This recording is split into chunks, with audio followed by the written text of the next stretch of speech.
Père, je te remercie pour la parole, pour toutes les belles personnes qui sont ici et pour l'opportunité d'être ici dans cette église. Je prie que quand la parole sera proclamée, les gens soient guéris.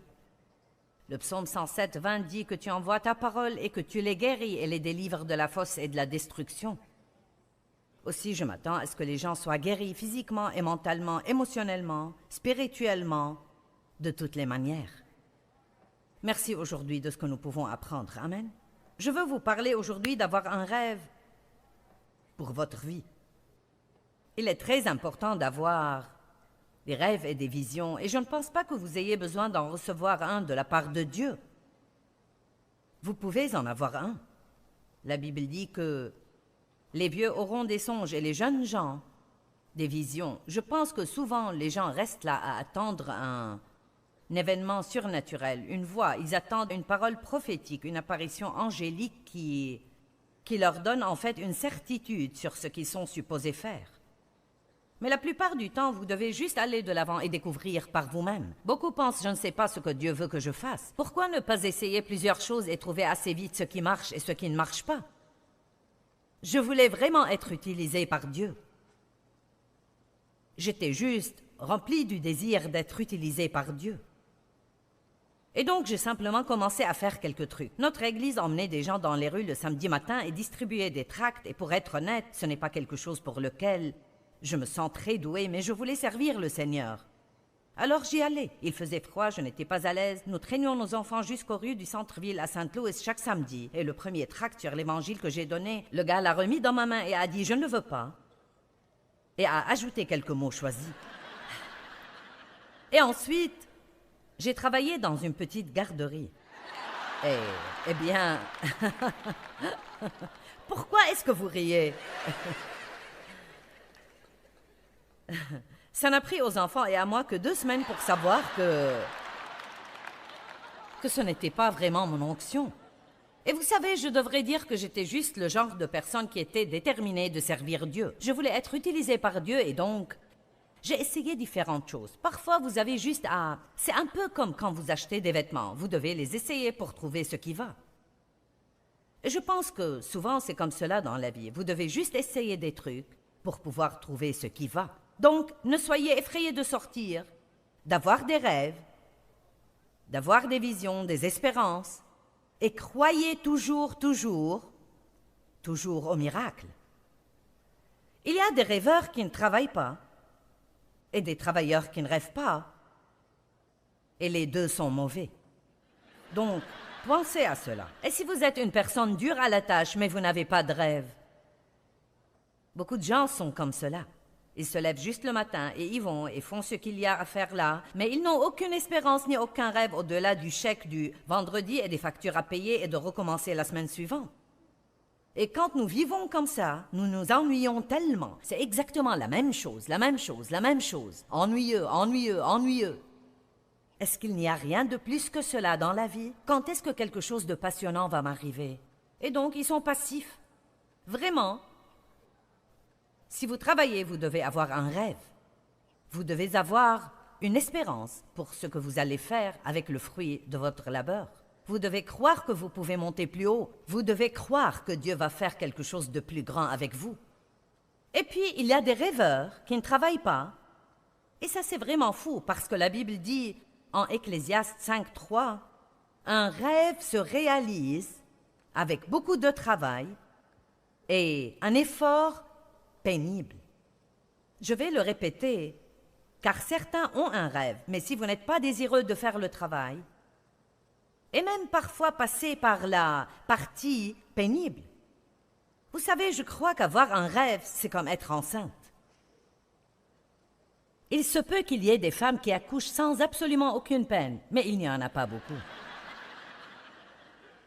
Et je pense que si vous voulez donner naissance à quelque chose, vous devez réaliser que ça implique davantage que d'avoir des idées brillantes. Vous avez un rêve, une vision, vous avez une espérance, un plan. Mais vous devez être désireux de travailler et de passer tout ce par quoi vous allez passer pour le voir se réaliser. Je veux vous demander ce matin si vous avez le cœur d'un finisseur.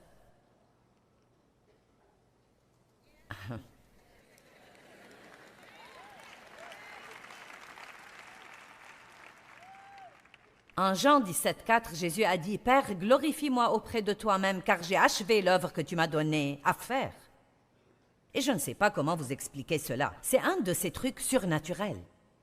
Il y a probablement 15 ou 20 ans, j'ai lu ce passage un jour. Alors j'étais assis sur ma chaise où je priais et j'ai commencé à pleurer.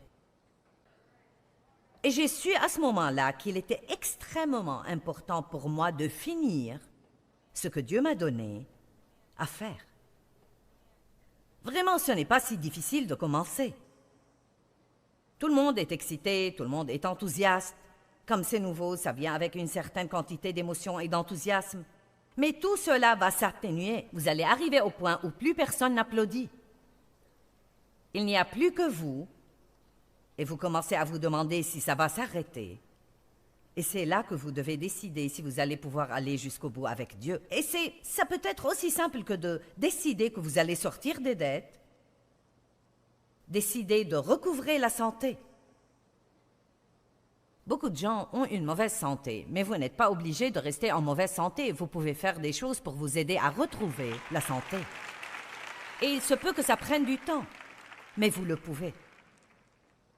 J'aimerais que le pasteur prie pour moi. Oui, c'est bon, nous allons prier autant que vous voulez, mais un rêve se réalise avec la prière, pas mal de travail et un effort pénible. Beaucoup de gens ont des souhaits, mais nous avons besoin de la volonté. Nous n'avons pas besoin de nous asseoir et de dire « je voudrais ». Nous avons besoin d'avoir la détermination. Et vraiment, c'est enthousiasmant.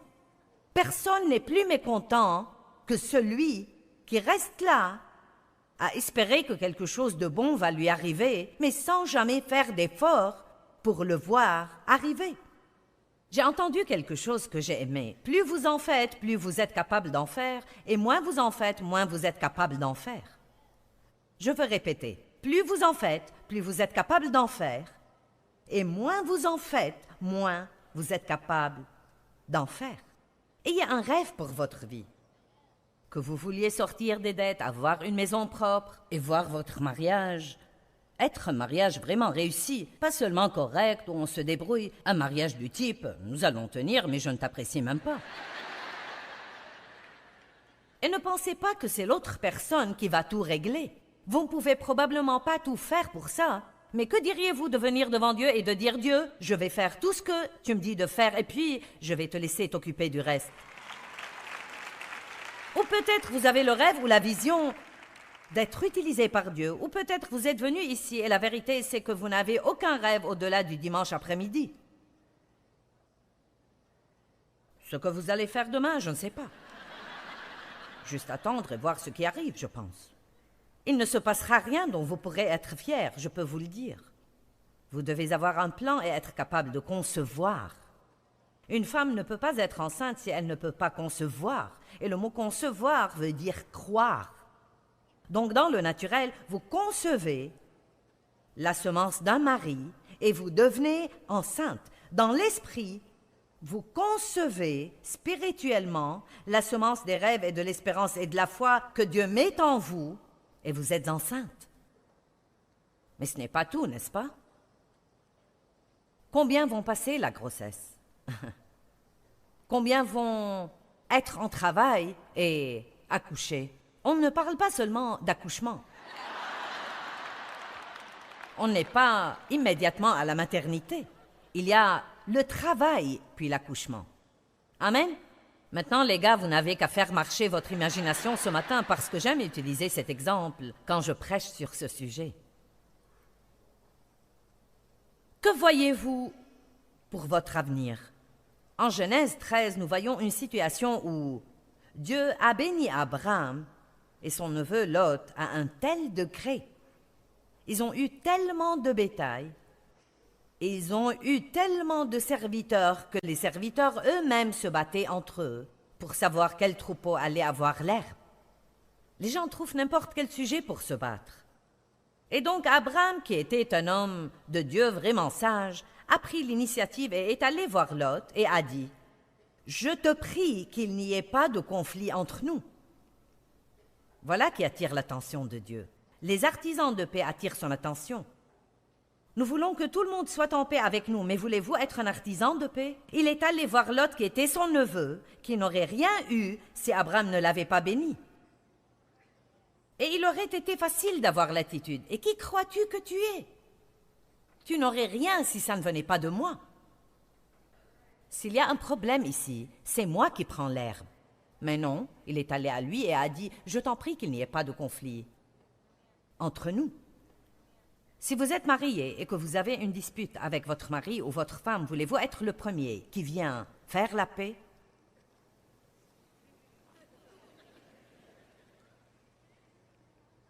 Ce n'était pas ma faute. La Bible ne dit pas de vous excuser si ce n'était pas votre faute. Ou seulement si c'est votre faute. Les gars, vous êtes un peu silencieux là. J'ai dit, voulez-vous être celui qui fait le premier pas et fait la paix, même si vous pensez que vous n'étiez pas fautif? Si vous faites cela, Dieu va vous honorer. Dieu va vous honorer si vous faites ce qu'il faut pour maintenir la paix. Je prie qu'il n'y ait pas de conflit entre toi et moi. Vous choisissez, écoutez ceci, il a dit, choisis la partie de la vallée du Jourdain que tu veux et je prendrai ce qui reste. Quelle attitude humble. Donc évidemment, Lot choisit la meilleure partie et ce qui restait à Abraham, je devine, n'était pas aussi bien. Il aurait pu avoir une mauvaise journée. Il aurait pu se dire « Je dois tout recommencer ». Je pense que tout recommencer parfois est vraiment excitant. C'est un fait, je travaille sur un livre en ce moment qui ne sortira pas avant 2 ans, mais il est appelé « Il n'est jamais trop tard pour commencer à nouveau ». Et je veux que les gens ici sachent que c'est jamais trop tard. Vous n'êtes jamais trop vieux, vous n'êtes jamais trop jeune, vous n'avez jamais eu trop de problèmes, vous n'avez pas eu trop de quoi que ce soit. Il n'est jamais trop tard pour recommencer à zéro. Avec Dieu, vous pouvez avoir le rêve ici aujourd'hui que votre vie va devenir meilleure. Vous pouvez avoir le rêve que vous allez faire quelque chose de grand, le rêve de ne plus être endetté. Vous pouvez avoir le rêve d'être en paix dans la maison. Vous pouvez avoir le rêve de voir vos enfants restaurés. Mais si vous ne croyez pas à quelque chose, vous n'allez rien avoir. Je préfère croire à beaucoup et n'en obtenir que la moitié qu'à un peu et l'avoir tout. Donc, en Genèse 13, verset 14, après que Lot se fut séparé d'Abraham, le Seigneur dit à Abraham, « Porte ton regard depuis l'endroit où tu es, vers le nord et le sud, vers l'est et l'ouest. Tout le pays que tu vois, je te le donnerai. » Donc il a dit, « Ok, monte sur le sommet de cette montagne, sors de cette fosse de dépression, sors du découragement, monte quelque part où tu peux avoir une plus grande vision, regarde au nord, au sud, à l'est et à l'ouest, et quoi que tu vois, je te le donnerai à toi. » Que voyez-vous aujourd'hui? Vous, les gars, avez besoin de ça, je vois votre manière d'agir. Et puis, il continue et dit plusieurs autres choses. Et puis, verset 17, et j'aime vraiment cela. Il est dit, « Lève-toi et marche à travers le pays, en largeur et en longueur, car je vais te le donner. » Donc, il lui a dit de faire 2 choses. Il a dit, « Va voir quelque chose, maintenant marche-y.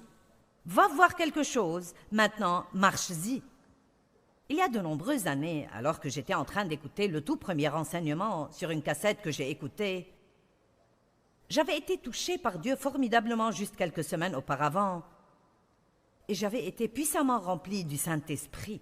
Et quand Dieu touche votre vie de cette façon, ce n'est pas juste pour que vous ayez la chair de poule, mais il est en train de vous équiper pour faire quelque chose. Équiper. Qui croit qu'il a reçu l'onction? Vous êtes loin pour faire quelque chose. Si ce n'était pas pour faire quelque chose, alors il n'y aurait pas d'onction. Nous ne sommes pas loin pour renoncer. Nous ne sommes pas loin pour être fainéants. Nous sommes loin pour voir quelque chose dans l'esprit et pour le réaliser dans nos vies.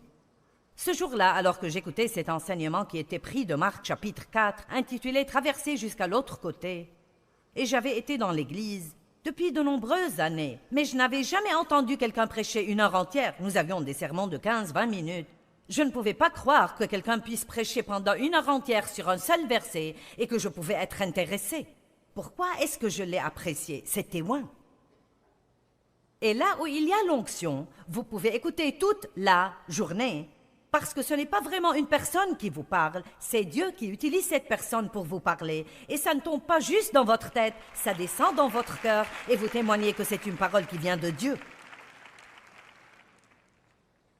Et après avoir entendu cet enseignement ce jour-là, quelque chose est venu en moi comme un rugissement ou un vent puissant, pas quelque chose que j'aurais senti naturellement, mais quelque chose a pris naissance dans mon esprit. Et la façon dont je l'ai entendu était, un jour, tu vas aller dans le monde entier et enseigner ma parole, et tu vas avoir un grand ministère d'enseignement sur cassette. Vous savez, Dieu vous parle dans les termes d'où vous êtes à ce moment. À l'époque, c'était ce que nous avions. Bon, aujourd'hui, à travers les enregistrements, ça sort sur des cassettes et maintenant vous envoyez ces trucs par des trucs électroniques. Mais nous enseignons la parole de Dieu dans 63 langues différentes, dans les 2/3 du monde entier. Donc, maintenant, laissez-moi vous dire que ça a été quelque chose de le faire se réaliser. Ça a été quelque chose en termes de travail. Et ça a été quelque chose en termes d'efforts pénibles. Mais quand je pense à où j'aurais pu être et à où j'aurais été si je n'avais pas eu de rêve, je me sens très forte à cause de ça. Je peux même dire que je me sens un peu prophétique à ce sujet. Dieu veut que vous ayez un rêve pour votre vie. Certains d'entre vous, vous avez besoin de vous remuer, vous avez eu des problèmes, vous avez eu des souffrances, vous avez été très déçus et vous avez laissé ça prendre le dessus et vous êtes juste un peu comme... Ou peut-être pas totalement, mais comme si vous laissiez tomber. Et je pense que peut-être Dieu m'a envoyé ici ce matin, juste pour vous rendre un peu à la vie, en disant ce que Paul disait à Timothée. Remue-toi, souffle sur cette flamme, ne laisse pas le feu s'éteindre. Souviens-toi de ces prophéties. Souviens-toi de la foi de ta mère et de ta grand-mère. Souviens-toi des choses que Dieu t'a dites. Souviens-toi des promesses de Dieu. Ne regarde pas juste les autres en admirant ce qu'ils font. Toi, fais quelque chose. Dieu est le même Dieu pour chaque personne. Ayez un rêve et réalisez-le. Il y a quelque chose qui vaut vraiment le coup d'être vu en Genèse 15, verset 1.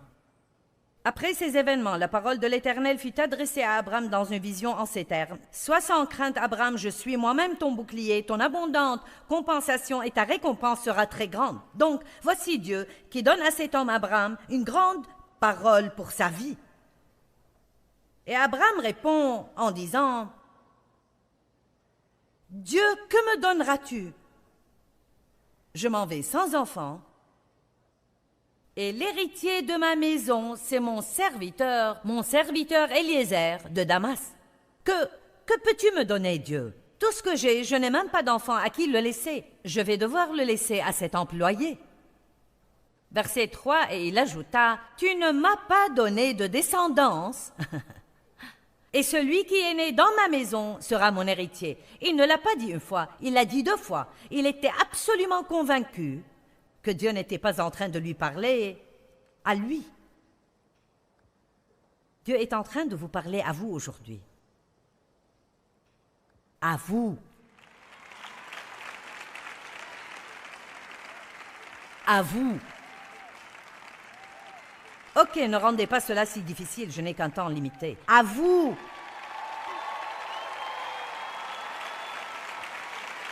Vous savez, je peux sentir la mentalité que tant de gens ont aujourd'hui. Vous vous asseyez là et vous admirez Joël, ou vous êtes assis ici et peut-être ce matin vous m'admirez. Bien, vous savez quoi? Dieu peut faire quelque chose d'aussi étonnant à travers vous. Il se peut que ce ne soit pas la même chose, mais ça peut être tout aussi étonnant. Hein?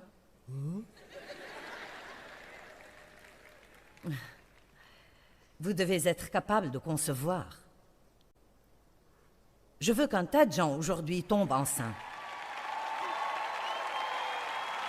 Les hommes doivent tomber enceints aujourd'hui. Oui, et vous qui regardez à la télévision, n'éteignez pas la télé parce que j'ai dit quelque chose qui sort du commun. Vous aviez besoin que quelqu'un vous sorte de votre boîte. Amen. Maintenant, écoutez ce que Dieu a dit. J'aime ça, j'aime ça, j'aime ça, j'aime ça. Alors la parole de Dieu s'adressa à lui en ces termes, verset 4. « Ce n'est pas lui qui héritera de toi, mais celui qui sortira de tes entrailles héritera de toi. Mais il y avait un énorme problème parce que Sarah ne pouvait plus porter des enfants. Si je peux rendre cela très clair pour que nous le comprenions très vite, elle était une femme déjà très âgée. Et lui n'était pas capable de faire ce qu'il avait besoin qu'il fasse. De faire cela. Je viens d'entrer sur un terrain dont je ne sais plus comment sortir.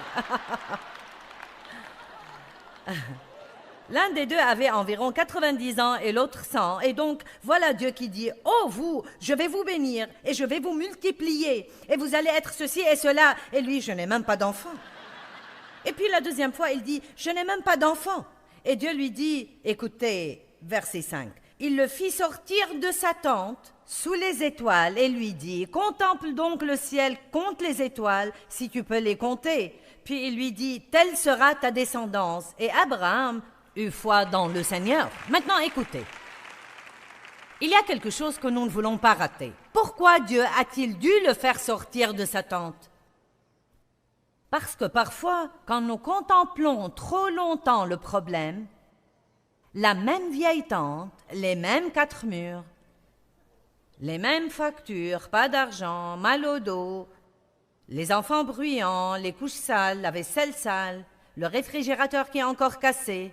Je vieillis, tout ce qui était là en haut est descendu en bas. Vous regardez la personne à qui vous êtes marié, tu as perdu tes cheveux, tu as de la brioche, vous savez. Dieu dit, sors de là. Arrête de contempler tout ça. Sors de là et reçois une vision. Lève les yeux. Regarde ce que j'ai fait. Regarde ce que j'ai créé. Amen. Ouh! Alléluia. Et certains de vous, vous devez sortir de votre tente quand vous vous sentez couler. Allez vous promener. Allez regarder une montagne. Si vous n'en avez pas, allez regarder une colline. Faites quelque chose. Sortez avec quelqu'un qui va vous encourager. Allez à l'église. Allez écouter de la bonne musique. Mais pas en restant assis à vous dire que rien de bon ne va jamais vous arriver. Rien de bon ne va jamais vous arriver si vous ne croyez pas fermement dans l'Esprit Saint que si Dieu peut le faire pour quelqu'un, il peut aussi le faire pour vous.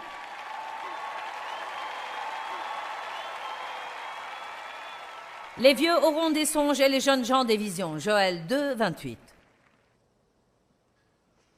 Et dans les actes, sur mes serviteurs et sur mes servantes, je ferai descendre mon esprit. Hommes et femmes, grandement et puissamment, utilisés par Dieu. Vous savez, j'ai un rêve. Eh bien, que reste-t-il à rêver? J'ai tellement fait. D'abord, tant qu'il y a sur la terre des gens qui ne connaissent pas l'Évangile, j'ai le rêve de les atteindre. Et nous nous asseyons et discutons tout le temps. Je veux dire, je ne dis pas ceci pour autre chose que de juste étayer mon propos ce matin. Je veux dire, notre ministère est très large et je pourrais juste m'asseoir dans ma chaise à bascule et dire « Oui, j'ai fait ma part ». Récemment, nous sommes rentrés d'Indonésie et je parlais avec mon fils David qui dirige toutes nos missions dans le monde. Et j'ai dit, nous étions en train de parler des endroits dans le monde que nous pourrions atteindre où nous ne sommes pas encore allés. Et j'ai dit, où? Quels sont les endroits les plus arides? Où pouvons-nous aller que nous n'avons pas vu encore? Il a nommé 2 endroits. J'ai dit, et le Japon? Il a dit, ah, tu ne peux pas, on ne peut rien faire au Japon. Il a dit, ils sont vraiment très fermés. Et j'ai dit, je veux que tu ailles là-bas pour voir ce que nous pouvons faire. Bon, c'est quelqu'un de ferme aussi, alors j'ai dit, va et trouve quelqu'un qui distribue des livres. Fais traduire certains de nos livres. Essaye de trouver des églises. Vois ce que tu peux faire là-bas. Regarde s'il y a un moyen pour nous de passer à la télé. Nous n'avons pas pu avoir de télé à Paris, mais nous avons mis un programme sur Internet et nous avons eu des milliers et des milliers et des milliers de gens qui regardent le programme chaque jour sur Internet et aucun gouvernement peut les empêcher de le recevoir quand il arrive par satellite.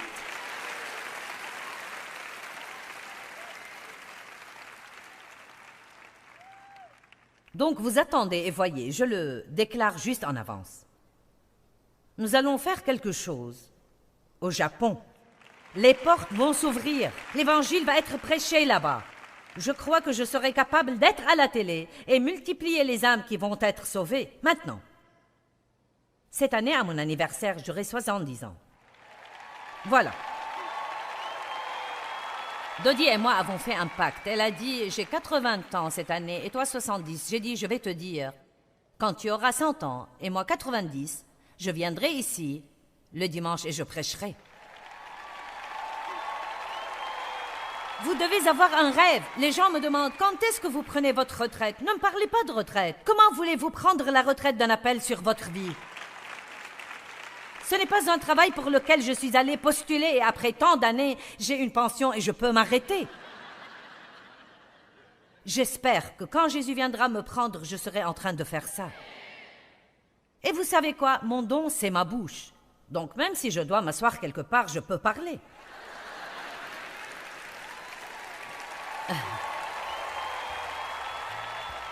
Ayez un rêve pour votre vie. Vous savez, accomplir un rêve donné par Dieu n'est jamais facile. Mais ça vaut les efforts et les sacrifices que ça peut nous demander. Ne renoncez pas.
Có anh không người hỡi, bao đắm say ta có bên người còn đâu, làn tuyết trắng mùa đông khóc nhau, nhìn từng con phố ngày xưa vắng lặng, tuyết trắng luôn sẽ có hoài. Ngày xưa ấy một lần lầm lỡ, thế nhưng lại đau vì ta mất nhau. Người không thứ tha đời ta ngỡ ngàng, để cho thương nhớ về trong lỡ ngày ta xa một ngày mùa đông, tuyết rơi lạnh cóng xót xa hoài mong. Bóng tuyết rơi một đời tạ tới đóng băng